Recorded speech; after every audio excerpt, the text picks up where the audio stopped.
এই সংস্কার শব্দটা আমরা আর কতবার বলবো? এই শহীদেরা রক্ত দিয়ে কি ভুল করেছে? এই এই যে একটা বছর হয়ে গেল আমরা কোনো রকম সংস্কার চোখে দেখতে পাচ্ছি না। এখন কিছু ইউটিউবার যারা কিনা গিয়ে জনে জনে মানুষকে গিয়ে জিজ্ঞেস করবে কি ব্যাপার, আপনি কি সংস্কার চান নাকি নির্বাচন? তখন বলবেন আগে সংস্কার চাই। আরে ভাই, সংস্কারটা হচ্ছেটা কোথায়? এই যে বিগত এক বছরটা ধরে বাংলাদেশে কি কোনো রকম সংস্কার একটা ছিটেফোঁটা আপনারা দেখতে পাইছেন? আমি আপনাদের বলি, বাংলাদেশের সংস্কারটা এমন পরিস্থিতিতে চলে গেছে যে এক ফাঁক দিয়ে মানে যারা ষড়যন্ত্রকারী তাদেরকে ঢোকাবে, আরেক ফাঁক দিয়ে বের করবে, আর বের করাটা আমরা চোখেও দেখতে পাবো না। এই বিগত এক বছর পার হওয়ার পর থেকে দিন যত এগোচ্ছে তত আওয়ামী লীগ আরও ভয়ঙ্কর আকারে ফিরে আসতেছে। তাহলে আমরা সংস্কার দিয়ে কি করবো? কি প্রয়োজন আমাদের সংস্কারের? আমি তো সংস্কারের কোনো যুক্তি দেখতে পাই না, কারণ যে সংস্কার করতে গিয়ে আরও বেশি ফ্যাসিস্টের জন্ম দিচ্ছে সেই সংস্কার আমাদের প্রয়োজন নাই।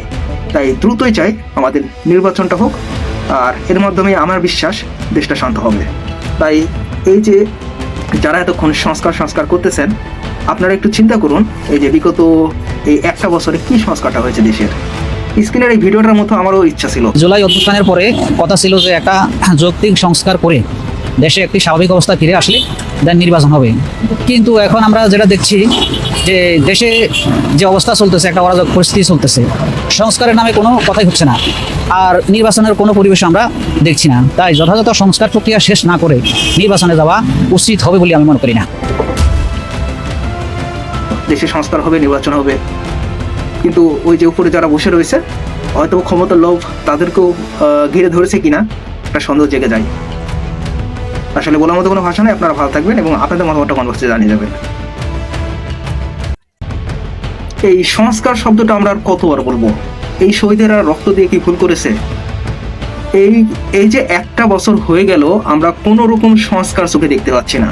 এখন কিছু ইউটিউবার যারা কিনা গিয়ে জনে জনে মানুষকে গিয়ে জিজ্ঞেস করবে কি ব্যাপার, আপনি কি সংস্কার চান নাকি নির্বাচন? তখন বলবেন আগে সংস্কার চাই। আরে ভাই, সংস্কারটা হচ্ছেটা কোথায়? এই যে বিগত এক বছরটা ধরে বাংলাদেশে কি কোনো রকম সংস্কার একটা ছিটেফোঁটা আপনারা দেখতে পাইছেন?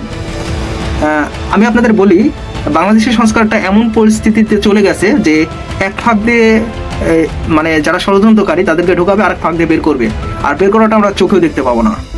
এই বিগত এক বছর পার হওয়ার পর থেকে দিন যত এগোচ্ছে তত আওয়ামী লীগ আরও ভয়ঙ্কর আকারে ফিরে আসতেছে। তাহলে আমরা সংস্কার দিয়ে কি করবো? কি প্রয়োজন আমাদের সংস্কারের?